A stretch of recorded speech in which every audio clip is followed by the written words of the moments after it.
afterwards. So we'll go ahead and start the recording and say good afternoon to everyone. Welcome and hello to this afternoon's Food Trends, National and Local Impact Post-COVID presentation.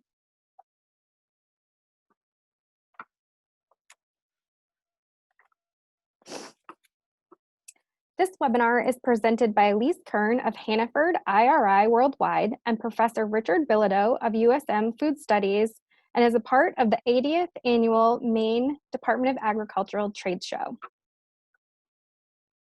My name is Christine Cummings, and I'm the Executive Director of the Maine Grocers and Food Producers Association, and I'm pleased to co-host today's event with my colleague, Kim Kusla, Local Merchandising Specialist with Hannaford Supermarkets. Hey everyone, I am Kim Kusla, as Christine said, the local merchandising specialist for Hannaford's. And like Christine and Elise and Professor Bilodeau, we are so happy to have you join us today. We thought we would start with just a few procedural notes. First, we have muted all attendees so that we won't hear each other's background noise as we go through this, and we will remain muted throughout the webinar. We will have a Q&A period at the conclusion of the presentation, so asking folks to utilize the chat function, either in Whova, if any of you had signed in through the Whova link, or in this Zoom application. To ask a question at any point during the presentation, we'll capture them. Simply type your question in the chat function in Zoom or in the Q&A box in Whova and click send. And finally, this webinar is being recorded, and we will make this available in the Whova session chat after it has ended. With that, again, welcome to the Food Trends National and Local Impacts Post-COVID webinar. And let's begin. I want to welcome and turn it over to Elise. Great, thank you so much, Kim. So my name is Elise Kern. I'm with a company called IRI. We focus on consumer research and retail data measurement. And I personally am dedicated to working with Hannaford and the Hannaford team and helping them use customer data to really make the best possible business decisions. Oh, and we popped out of presentation mode. All right, so 2020. We all know 2020 happened. 2020 was crazy. And what that means for the food industry and specifically for grocery stores is quite a few things.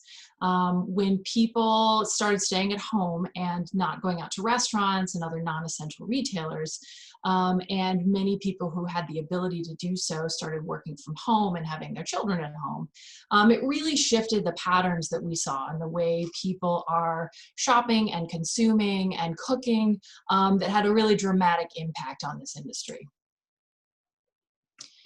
So looking a little bit at what happened sales-wise, like we all have heard that sales in the grocery store were dramatically high.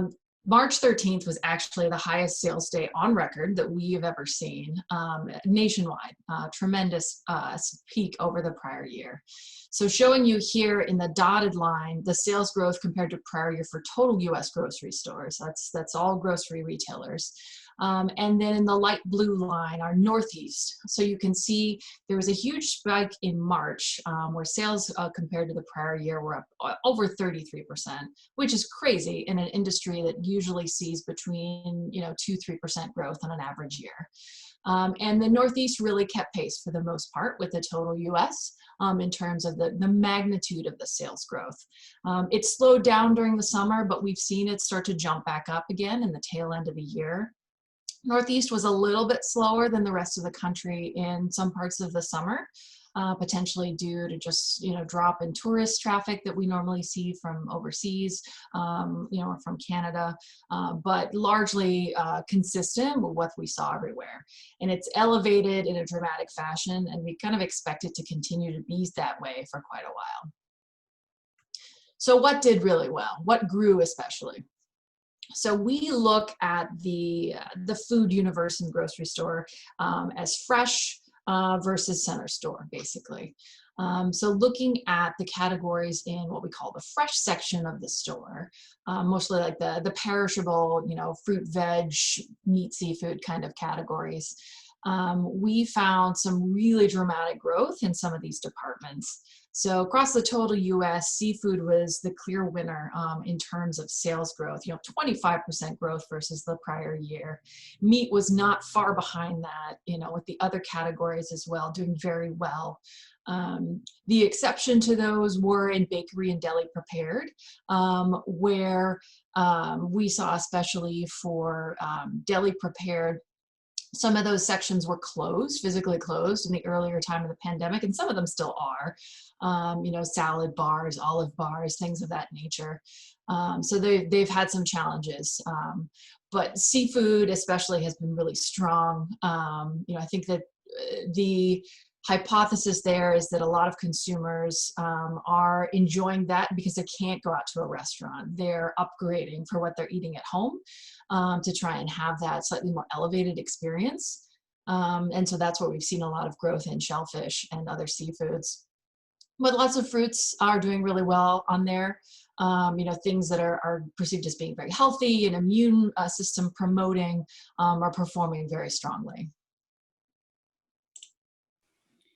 Hey, Elise, it's not letting Christine admit more people from the weight room. Would you mind, because you had the ability, do you have that access?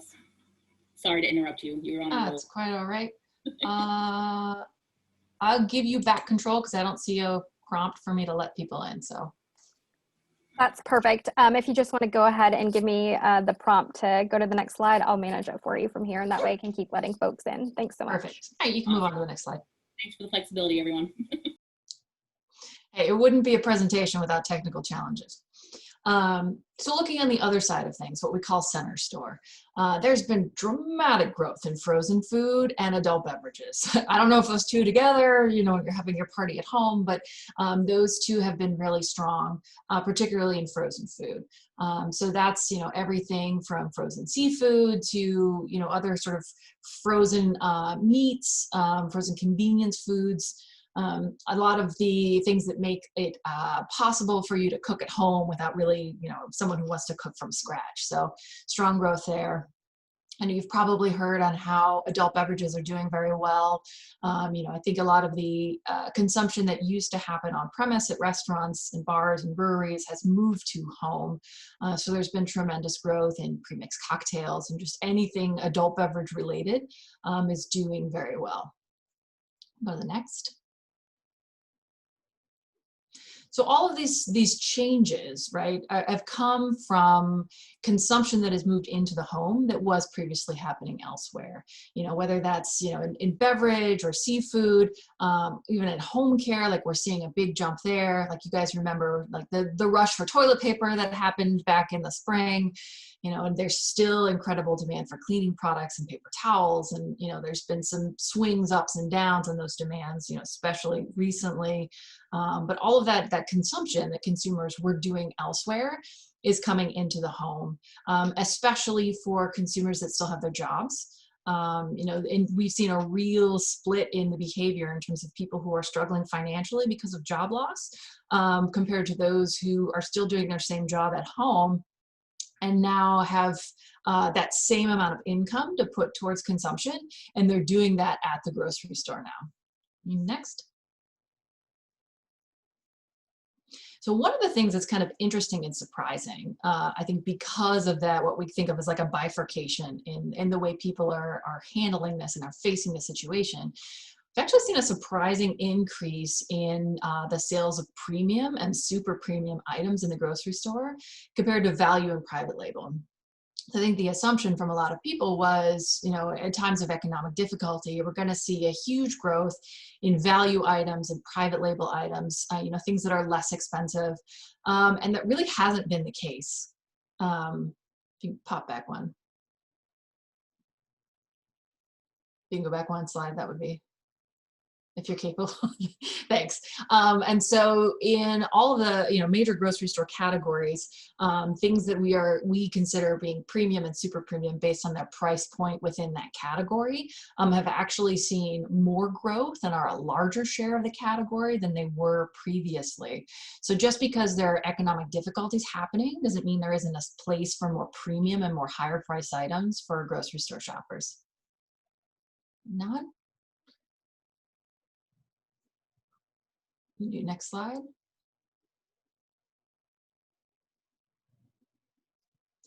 So what are people buying, right? So one of the things that we measure at IRI are various attributes that are on product labels. So when a product comes in, we code what's written on the label so that we can then analyze, what are the attributes that are selling really well. And obviously there's other factors into why something may sell well, but we can then track and say, for example, things with the term craft on the label. Those were doing exceptionally well pre-COVID. Their index of their growth was really high compared to what it had been before that. And that slowed down significantly during COVID times. It's still doing really well. Craft items with the label craft on them are still selling stronger than average, but it's slowed down quite a bit. What's some of the things that are now have increased importance, it seems, with consumers is the label healthy and extra lean, as well as local. Some of that may be from availability. Initially when there were some major supply chain constraints in the market, it was harder to get things from farther away. So local items have been resonating very well. But part of that is also people wanting to support local businesses because they know there have been challenges. So items with these labels have resonated really strongly with consumers in this era. Next slide. So getting a bit more specific about claims on products. So we keep track of various health and ingredient and method of origin and function kind of things that are on the package for products. So across the total US in what we call like the edible universe. So I'm excluding paper towels and laundry detergent from here. These are the specific claims on product packages that have been exceptionally strong in this time frame. And they focus quite a bit on the different origins of the products, as well as attributes about how they were raised, things like wild caught, grass-fed, that talk about some of those attributes of the product itself. Big importance here as well on some of the plant-based protein claims. Those have done very, very well. And just thinking about the function of some of these, how are they supporting their health needs in terms of having these branched chain amino acids or extra fiber. So these are attributes to keep in mind that when you're thinking about what you can call out on the packaging for items that you have, these are ones that have resonated particularly well with consumers in the most recent periods. Next. So thinking a little bit more about packaging and the sustainability side of it, we've noticed an increased importance to consumers of some of the sustainability claims that are on packages. These in particular have grown very well in 2020. So our white bar, our columns here are for like a 3-year compound annual growth rate. Compare that in the light blue to just the most recent calendar year to date, so through the end of 2020. We've seen dramatic growth in some of these claims, in terms of the packaging, is it recyclable, and the humane claim especially has had some really strong growth in this year as well. So again, if these are things that are relevant for your product, know that putting them on the package could have an impact with a lot of consumers. Next. One more thing to add on the sustainability and the packaging and the claims on products. New England is an especially strong market for this. We found that it's in the top 10 states for consumer purchases of products that have a green attribute to them and sustainable claims on that. This is a really strong market for that. So if that's something that's relevant to your product, again, that's something that resonates really well here, and you probably already know that. But it's a particularly strong market for those products here in the Northeast. Next. So let's talk a bit more specifically about Hannaford shoppers, right? So that's the place where we spend most of our time looking and understanding those behaviors. So we are able to look at all the transaction data that happens at Hannaford and then compare that against the different claims that we see on the packages. So previously we were looking at nationwide numbers, what was resonating. Now looking at Hannaford shoppers, we can see there are certain product claims that have done exceptionally well so during the COVID era. And I'm giving you here the benchmark for the particular time frame that I'm comparing these to. The total store was up 11.5%. So that's kind of our watermark of what does average look like, because some products that have none of these claims did really well anyway because people were just buying more things and consuming more from the grocery store. But these did exceptionally well. So things that make claims about having less sugar, things that were going to help your immune system and help you do really well. Our claim about having some level of natural, not necessarily 100% all natural, but some kind of a natural claim, those did a little bit better. Vegan and vegetarian were very strong. These have been really strong attributes nationwide. As you know, the plant-based movement has gotten a lot of traction in the last couple of years and is doing exceptionally well at Hannaford. As you can see from the growth on items with those claims, almost 30% growth for vegan claim items. Dairy-free, not too far behind that as well. But then also claims of high protein. So, anytime you have a product that can, meet one of these needs, I think having that be clear and sharing that, those seem to resonate well with Hannaford shoppers. Next. So one of the things you've probably heard about the way we're all shopping and consuming, and in fact, it might apply to you personally as well, is that people are making fewer trips to the grocery store because you want to avoid exposure opportunities. But when you do, you're buying more. So this is to help you quantify the extent to which that's the case. And our light blue line here among our Hannaford loyalty shopper members is how many units they're buying on each trip. So how full is that cart? And the dark blue is how many trips they're making each person. And these are both in comparison to the last year. So you can see in late March, there was a dramatic spike in how many items were in that cart for each person, and yet, fairly complementary drop in how many trips they were taking. So we saw quite a bit of trend that people who would normally just go to the grocery store to pick up 2-3 things for dinner were not doing that anymore, because they wanted to limit those exposure opportunities. So they were going less frequently. They were trying to stock up more when they did and avoiding getting just those 1, 2, 3 things they might need on a trip. Some of these trends are modulating a little bit. So, people aren't stocking up quite to the extent that they were previously, and they've come back somewhat in their trips. But as you can see from the lines, we are not at where we used to be. People are still making, slightly different decisions when they go shop at the store and trying to stock up for longer.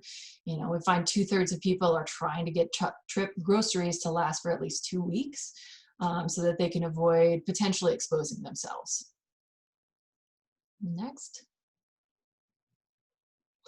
And why are they doing that, right? They're doing that because there are still tremendous concerns about, what is happening. We do surveys to our consumer panel members on a regular basis since all of this has started. And we have some questions we've asked them consistently, every week, every month that we've done it. And at first, there was a really strong belief among most people, 85% of people, that this was going to be a 6-month or less crisis from the health side. It's basically flipped, so that now at this point, even as recent as a couple weeks ago, with vaccines on the horizon, there's still most people saying that this is going to be a 7-month or more health situation. And so they're really, preparing themselves for a long haul. On the economic side, most people still believe that the economic impact is going to be 7 months or longer, and that there's really a lot of ground in front of us, and a lot of concern too that we're not doing enough to help mitigate this situation. So all these things are weighing in on consumers as they're shopping in the grocery store and as they're planning how they spend their time and where they go. Next. They're trying to take better care of themselves. So we found our survey respondents Over a third say they're doing something proactively to try and take care of their physical and emotional health more than what they used to do, whether that's running or yoga or meditation. There are people trying to do better, trying to focus more on their health because of the impact, the pandemic. They're trying to have healthier habits. Interestingly, that's also balanced by people wanting to have more of a treat to make up for the experiences that they don't get to have these days, and the restaurants they don't go to, and vacations they don't have. So we're all, and you probably experience this yourself, like you're trying to do better, but you also want to treat yourself to make yourself feel better. So I think we see that consumers are really kind of trying to do both at the same time, perhaps with mixed results. That we're seeing just as much interest in, celery as there is in ice cream, because people want to try and do well, but make themselves feel like they're being treated as well. Next. The other theme that we see a lot, and some of us are personally experiencing, is that you're working from home. And so we find that a quarter of people are working from home more than going to an office because of COVID. And specifically right now, about half of people are not working from home because they can't. It's just the nature of their job. But over a quarter of people are like full-time at home 5 days a week, and another 22% of people who are at least partially at home a couple days a week. So all of this means that these people who used to be eating at the office cafeteria or the school cafeteria, or other places outside of the home, are not making those purchases, and they are shifting those dollars to things at the grocery store to purchase and feed themselves and their families when they are at home. And, no one really knows when these numbers are going to go back to quote unquote normal, but we have seen indications in other surveys that a lot of our respondents expect to continue working at home more than was normal before the pandemic.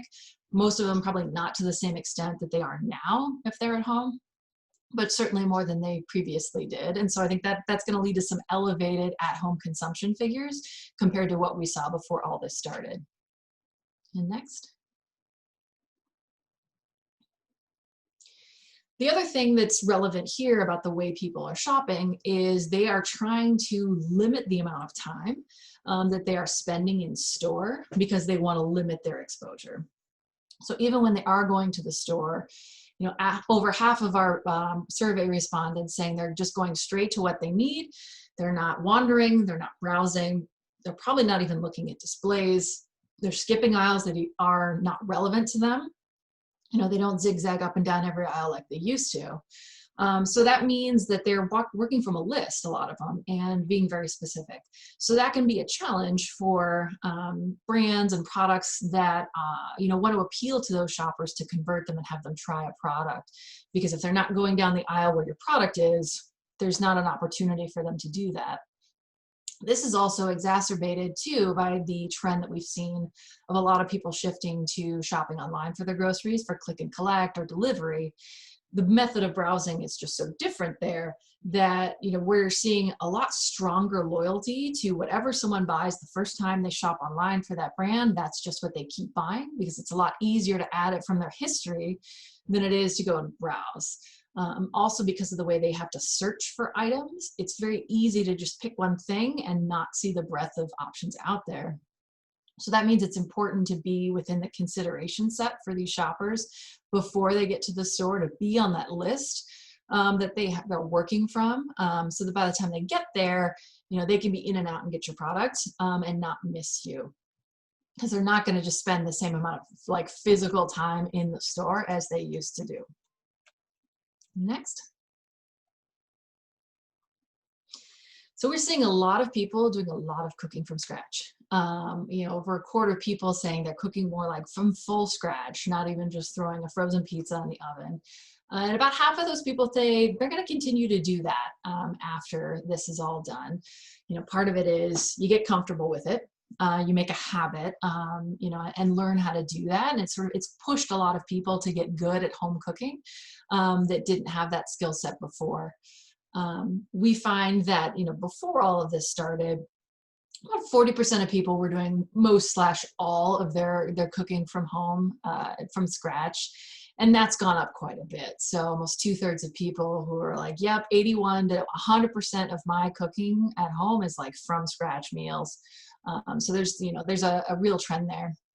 The other thing we've seen in some other survey research as well is that people are having a hard time coming up with new meal ideas. And so there's a lot of fatigue, recipe fatigue. Like, I've made this same thing 28 times and I'm out of ideas. So we see consumers are really looking for solutions and looking for options that will make that easier for them. Things that are packaged together, things that are kind of help them, put the meal on the table, and make it simpler and faster, and help them, still have that nice balance of a home cooked meal, but something that they didn't spend an hour chopping, rinsing and washing and sauteing, to get all of that stuff done. So anywhere you can help give them options that make that easier for them, consumers are really receptive to that. Next.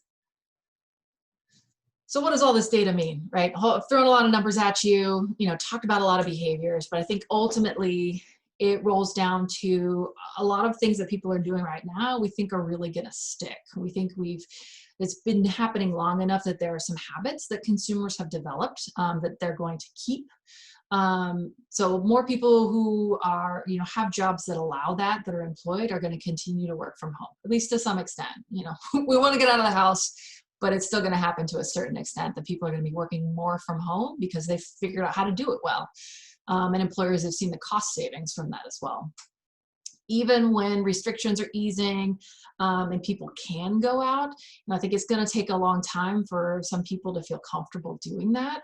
And so consumption at home and, because of that, grocery store purchases are going to be higher than they have been for quite a while. I don't know that they'll be at the crazy high levels they were in March of 2020, but they'll be higher than, average had been before that.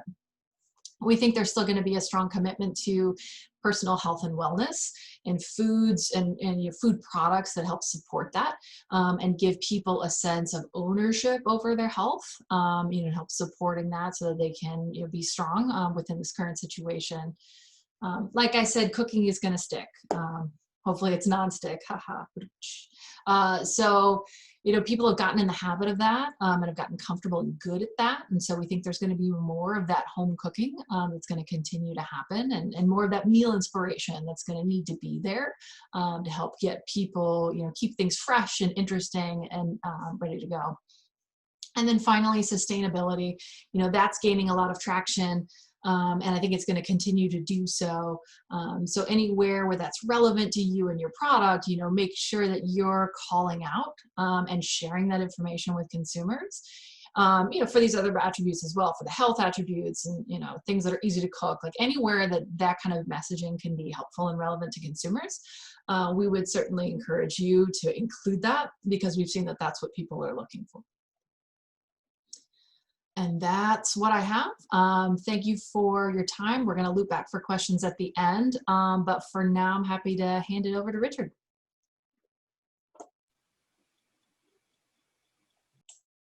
Awesome. Thanks so much, Elise. I'll go ahead and hand things over to Professor Bilodeau. Hopefully, we've disabled the waiting room, so hopefully you can take it from here on out.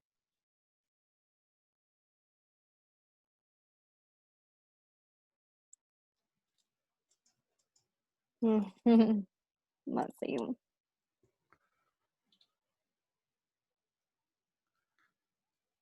Let's see. All right, everyone. Well, welcome. And Elise, that was a great presentation. I love the fact that so many of the trends that you're seeing nationally and trends that are happening here in Maine have been repeated in the research that we've been conducting at USM. So, hold on.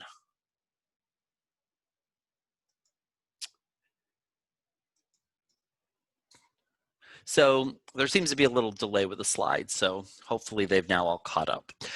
So one of the things during the pandemic, the University of Southern Maine, the School of Business, the Food Studies program, and the Maine Small Business Development Center have been engaged in a variety of ongoing research.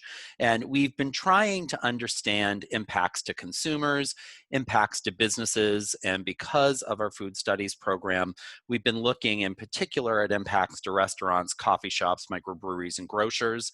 We're also interested in economic impacts, the impact of health and well-being, regulatory impacts, and behavior impacts. So there are lots of different things that we need to consider when we think about how the economy is going to recover. We've been using a variety of research techniques, and so the information I'm going to present to you today is an amalgamation of all of these different techniques. In some cases, students have been conducting research for internships or independent studies. In some cases, research has been gathered that's been part of classes. And in others, we've been gathering intel, for example, when people come to the Maine Small Business Development Center and they sit down and they talk to a business counselor about ways that they might remarket their business, rebrand their business, or try something new. So a lot of this information comes from various channels, including online surveys. We've done phone and Zoom interviews. Some of it is based on observation. We've done social media and website analysis and some literature reviews. And I've tried to organize our findings into 13 themes. The first theme is not going to be surprising to anyone, which is that the pandemic is creating havoc. If we look at where we are in the state of Maine, there have been about 34,000 infections, and the toll on public health has been immense. Over 1,300 people have been hospitalized, and over 500 people have died. As of earlier in this week, we were averaging about 609 new cases per day when we look at the 7-day average. And if we look at the impact on employment, the unemployment rate in Maine in November of 2020 was 5%, compared to 3% if we look a year prior to that in November of 2019. So although Maine's unemployment rate is still better than the national average, it's still almost double what it was a year ago, November. And the total number of people unemployed in Maine in November 2020 was just north of 33,000. If we look at this impact on median household income, over the course of the year, household income has dropped by about 3.3%, which means the average household has almost $2,000 less to spend. So obviously, when we go through a period where the economy contracts, one of the things that happens is consumers end up shifting where they spend their money. Now, one thing that's been interesting about this pandemic, because we can't travel, we can't go to the movies, we can't go out to eat, although people have less money to spend, in some ways, the money that we do have to spend, we can spend on more luxury items. And I think some of that is echoed in the research that Elise presented. Since the start of the pandemic, which some sources cite officially as March 17th, about 800 small businesses per day have closed in the United States. Nationally, about 40,000 restaurants are going to have closed or will close in the first year of the pandemic. And if we look here in Maine, the economic impact on tourism and hospitality is estimated to be about a $2.3 billion loss for 2020. And for many of the businesses that support tourism and hospitality, like restaurants and microbreweries, this has been devastating. And then, of course, for the farms and the grocers that support the restaurants, we see this trickle-down effect where the devastation goes up and down the entire supply chain. So one of the things that's interesting, economists theorize that we're going to need to pivot, diversify, and innovate if we're going to see a rapid recovery from the pandemic. But the interesting thing is many businesses feel that they're unprepared to do that. So some research that comes from McKinsey & Company looks at what executives think about their ability to innovate during this time period, and do they feel equipped to face the challenge? And one of the things that we see is everyone agrees we need innovation, but few people feel equipped to face the challenge. So if we look at Maine's food-based business economy in particular, it's been hit pretty hard. And I think we're going to share a copy of these slides with you, but there's a link here to Portland Food Map that has looked at the restaurants and food businesses that have closed or gone out of business. So, and it's quite a large list since the start of the pandemic. At the same time, there have been over 70 temporary closures of food businesses in Southern Maine because of continuing outbreaks. In recent weeks, we've heard the news there was a small outbreak at Scratch Bakery, there was a small outbreak at Central Provisions, and then there was an outbreak at the Portland Food Co-op that caused them to close and then close for a longer extended period of time. And interestingly, because of public health, these closures are necessary, but they're very disruptive. So another challenge that I think we have with consumers is we might get habituated to going to a place to buy our groceries, but then if that place is closed, that might feel very disruptive to us. So we have to have a theory about how the economy is going to recover. And there are 5 basic models of economic recovery. The Z-shape is the most optimistic. And this is when we see a decline, but then we return to above normal for a period of time. So this is, there's a little downturn, then there's an uptick before we return to normal. Then we have the V-shape where we have the downturn and then we return to normal. The U-shape is we see the downturn, but then it's an extended period before we see the uptick. So we gradually gain ground. And for most of the people that we spoke to, consumers and business owners in the various research projects we've been working on, this is what most people think the recovery is going to look like in Maine. The W shape is when we end up having a drop and then we rebound and then we drop again and then we rebound. My colleagues in economics think this is the likely path of economic recovery because as the pandemic gets worse and improves, we see things becoming more restricted than less restricted, more restricted and less restricted. And then the L shape is the most pessimistic. And this is when we enter into a full recession and we end up taking a very long time to return to GDP, a normal level of GDP. If we look at the last recession that started in 2007, most economists agree that it took about 7 years for us to fully recover from that recession. So in this alphabet of economic recovery, the U shape is less optimistic because the impact of the pandemic and the uncertainty related to the vaccination period result in lower revenue generating activity, and it takes time to return to normal. And interestingly, when we're out talking to business owners, I think one of the reasons they feel that they're having this type of recovery as opposed to the W is many people haven't seen the rebound be significant enough. So even though some restrictions get lifted and business starts to turn around, it seems like it turns around at a very slow pace. So we're sort of at the trough or the base of this U shape, and we're slowly making some progress forward.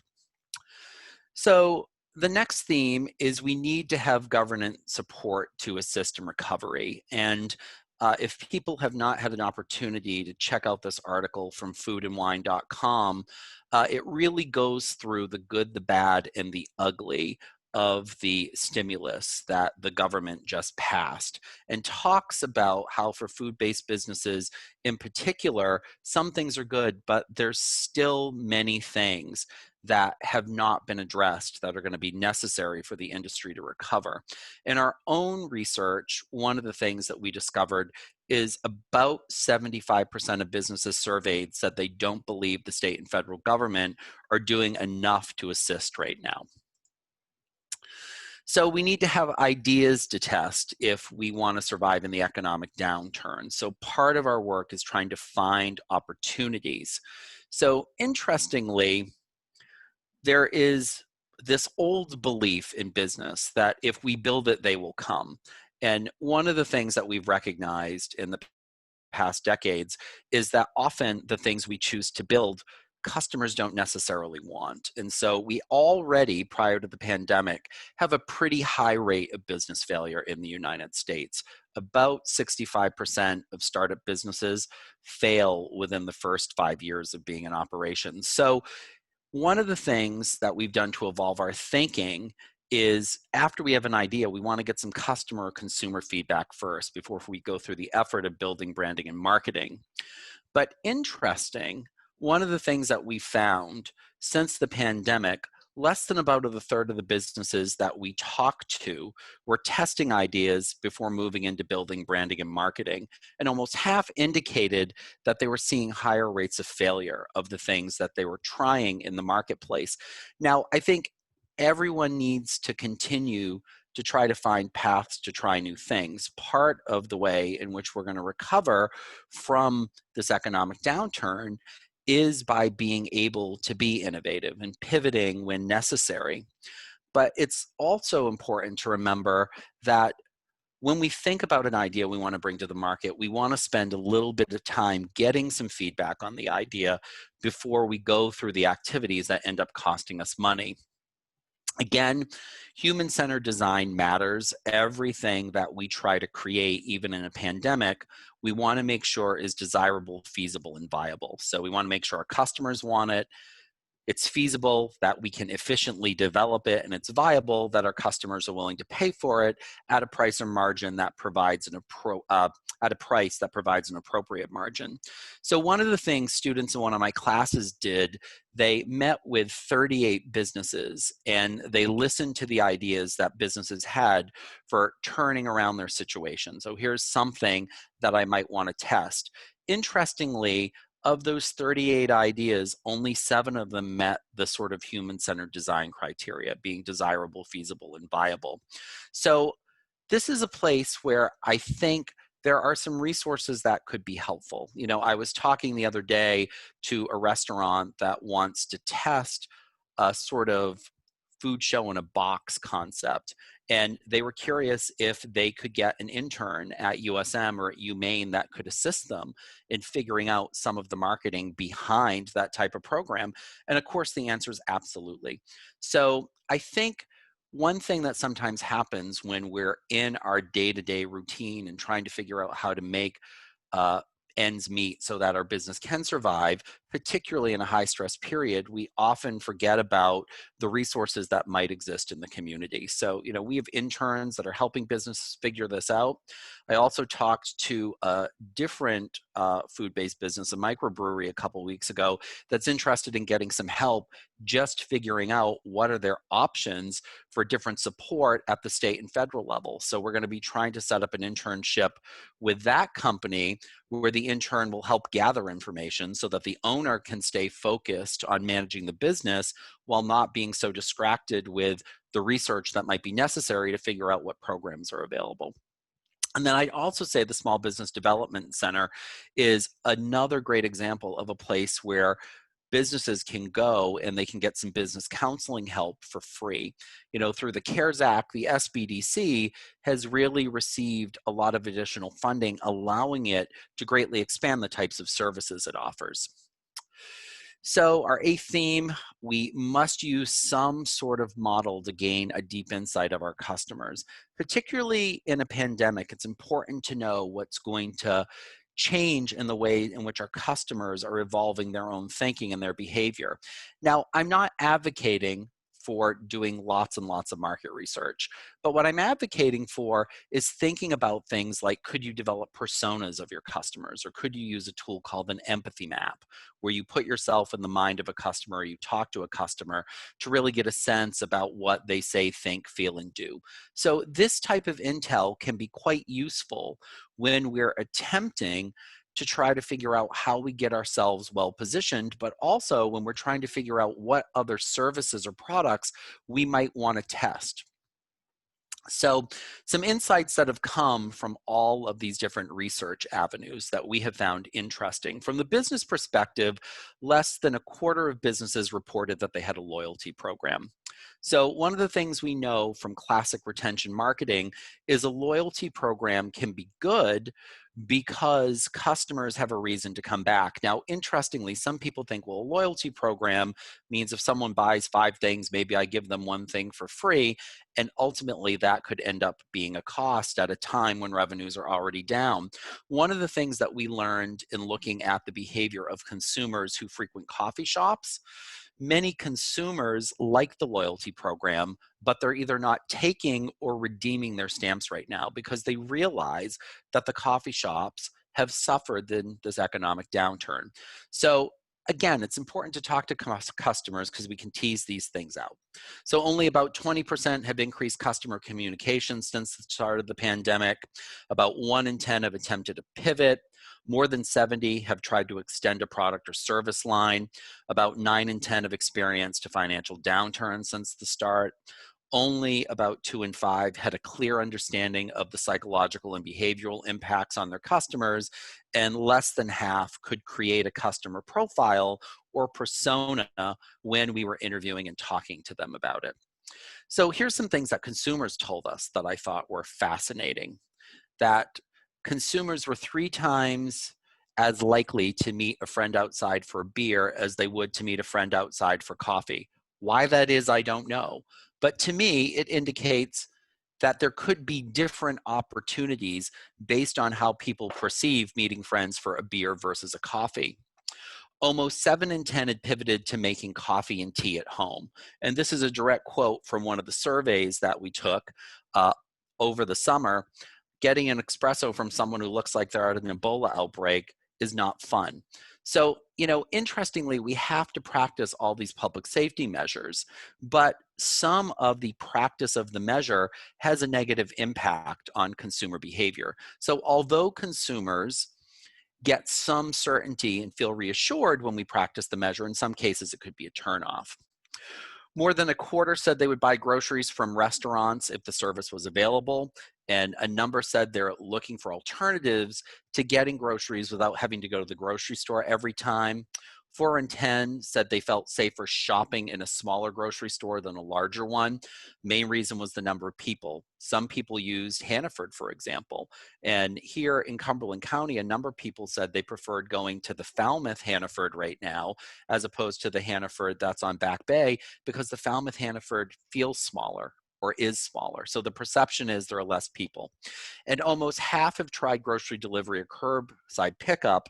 At least in our research, we found by a factor of 2 to 1 that those trying both, for whatever reason, preferred curbside pickup. So theme 9, we also need to try to keep track of all these rapid changes that are happening in the environment. And so there are a couple of models, Pestle and SWOT, that help us do this. SWOT looks at the strengths, weaknesses, opportunities, and threats of the business. Pestle looks at these larger factors like politics, economics, and technology that influence what we're doing. But interestingly, businesses we spoke to, about 65% felt like the rate of change during the pandemic was too fast.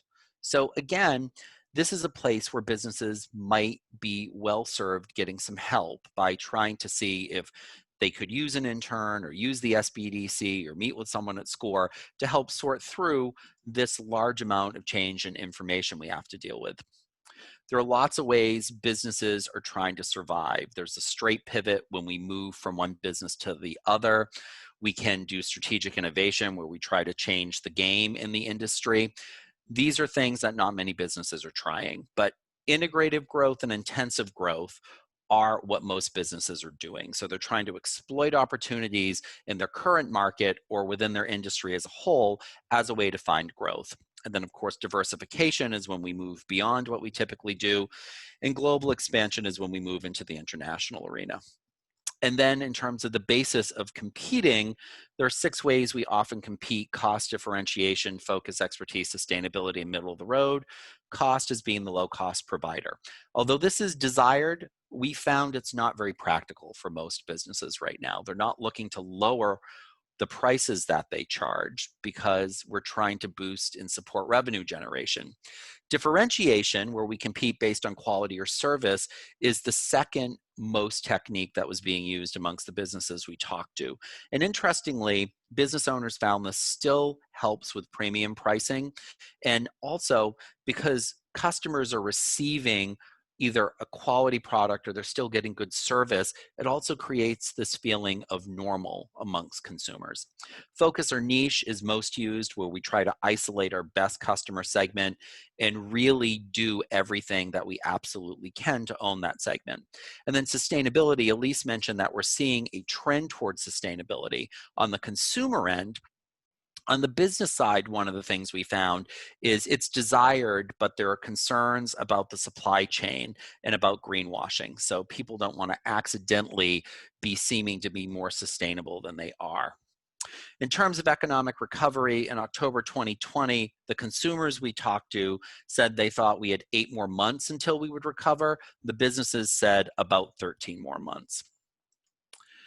And then there are also 3 themes that sort of emerged that I thought were interesting. Don't be afraid to fail. Obviously, at this time, we're going to fail some of the time. Don't be afraid to ask for help. There are resources out there, and businesses should feel comfortable using them. And lastly, don't give up hope. You know, there's an interesting bit of research now that's looking at how businesses recovered after Hurricane Katrina. And one of the things that psychologists have found, people that tried to maintain a hopeful attitude actually had a higher likelihood of still being in business after the economic recovery. So I think this is another one of those interesting themes that is emerging and is an important theme. So I am going to turn our presentation back over to Christine.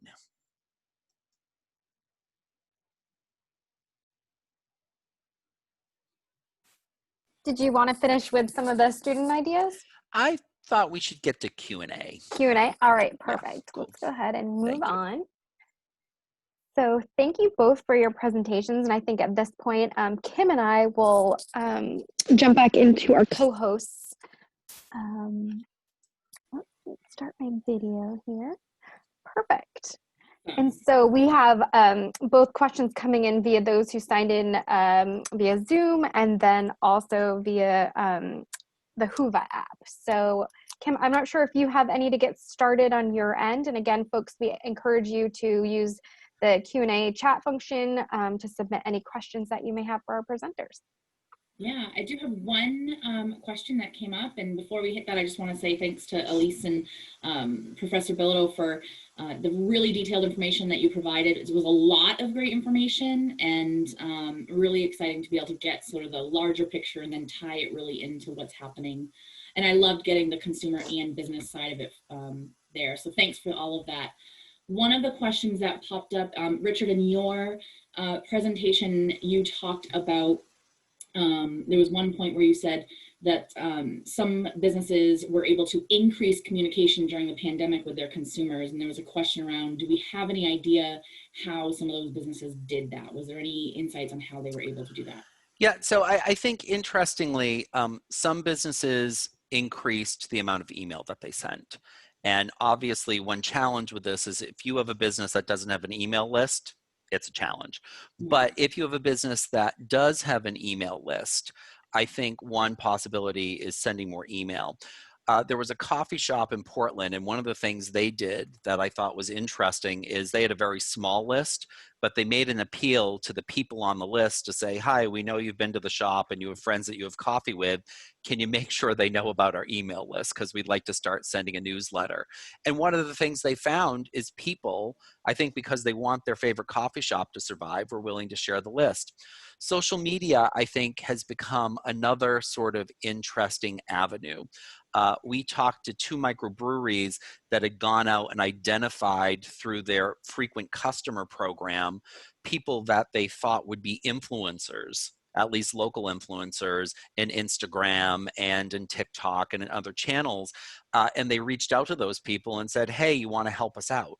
And so I think that's the important thing about communication, is recognizing that there is probably not a perfect strategy. The pandemic took us all by surprise. And the number of businesses we spoke to that said over and over, I wish I had a customer list. I'm going to build one from this point forward. I wish I had one. You know, some of the advice and anecdotes, some of the advice we'd have in anecdotes we'd hear is, you know, even with employees. You know, I remember we talked to one business that said to its employees, well, a lot of your friends frequent this particular grocer. Do you want to see if we can communicate with those people electronically or on social media? And they were able to build a small list. So again, this is another one of those areas where I think if a business doesn't have capacity, you know, one of the things I never want to suggest is if you're already maxed out, don't add 25 more things to your list. But this is a great place where you might be able to get some help. For example, one of the things that we did in the CARES Act this year with the SBDC, we have a digital marketing intern at the SBDC who can work with any small business that seeks counseling to not only improve their website and mobile site, but also develop social media campaigns for them. So, I think it's an important thing to be aware of and to try, but also if you're already overwhelmed, this is a place where I might try to seek some help. Yeah, that was awesome.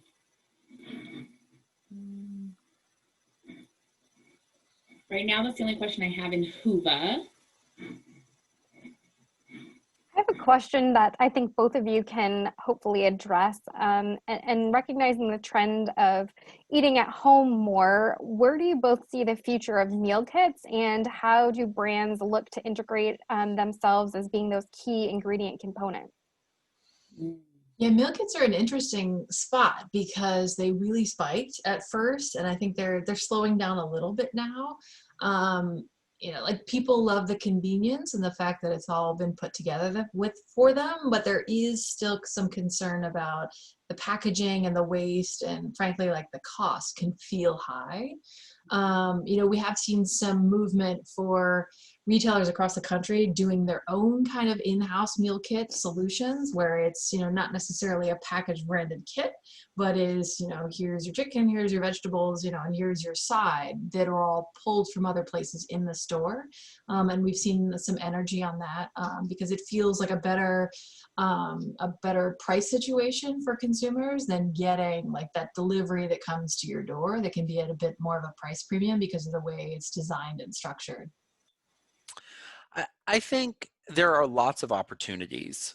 One in particular, one of the student groups in a class that I taught looking at economic recovery and food-based business in the age of COVID, they did their capstone project on the concept that you would essentially create a cooking party in a box.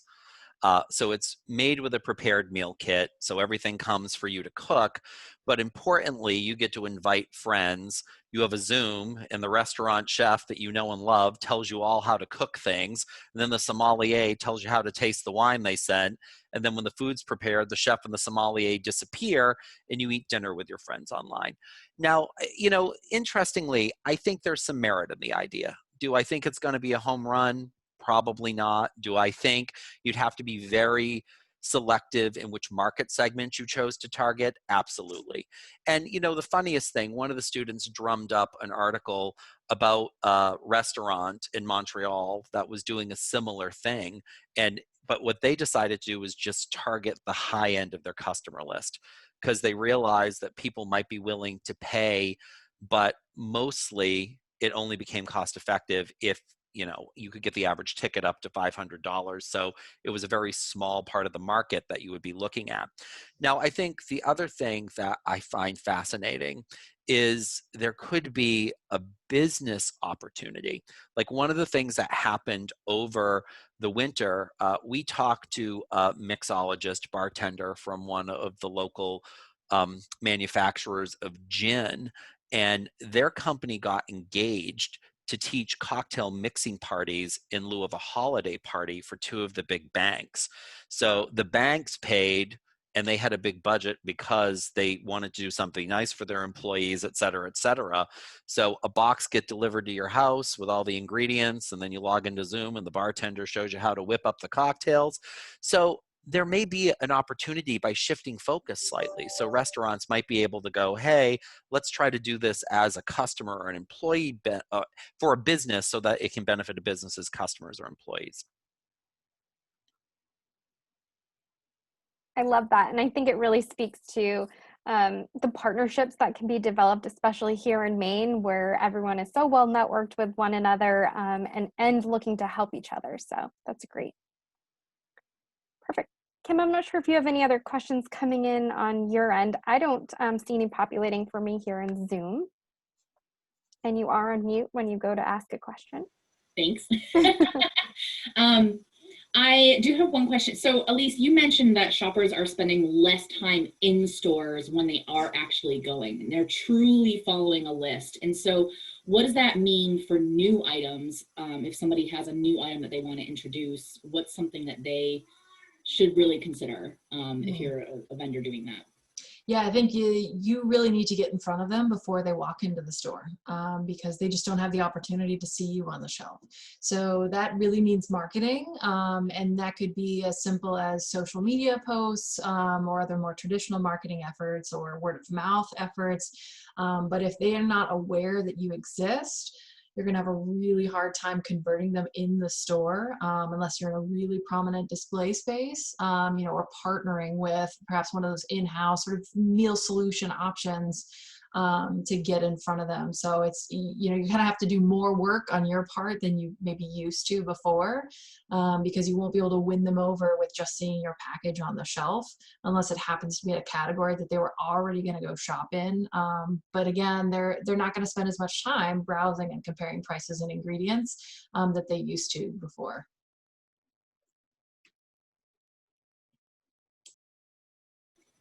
Those are the only questions that I have that have come in, unless there's any others that folks have that are on the call. Well, I only wanted to say one quick thing to follow up to what Elise said. I also think if you have an opportunity to explore remarketing and all the tools that exist in search and in social media, this can be helpful. The other day I was ordering some groceries online and I looked up this new granola that I wanted to try. I Googled it like 3 weeks ago, and it's been stalking me around social media because of remarketing. And so, of course, when I assembled my grocery list, it was on it.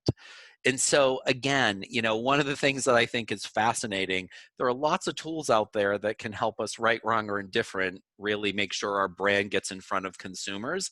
And I think now is the time, if you haven't used any of those tools, to try to see if you can find a way to use some of them, because it can be really helpful. Because absolutely, that list has become so important, and we got to find ways that we make that brand impression before that list gets made.